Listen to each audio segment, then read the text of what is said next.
invasi Rusia ke Ukraina telah memasuki hari ke-100. Rusia mengklaim pihaknya berhasil membendung kedatangan tentara bayaran asing di Ukraina selama sebulan terakhir. Bahkan Rusia mengakui telah membunuh ratusan tentara bayaran tersebut.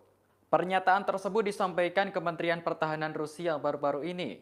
Ratusan tentara bayaran asing Ukraina tewas dibunuh pasukan Rusia menggunakan senjata presisi jarak jauh.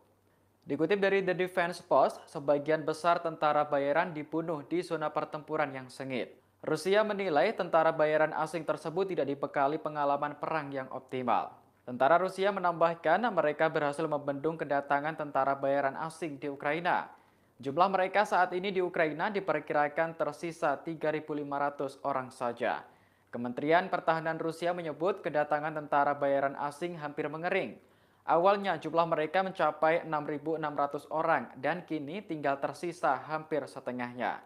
Sementara itu, Presiden Rusia Vladimir Putin juga mengerahkan seluruh pasukannya ke Ukraina.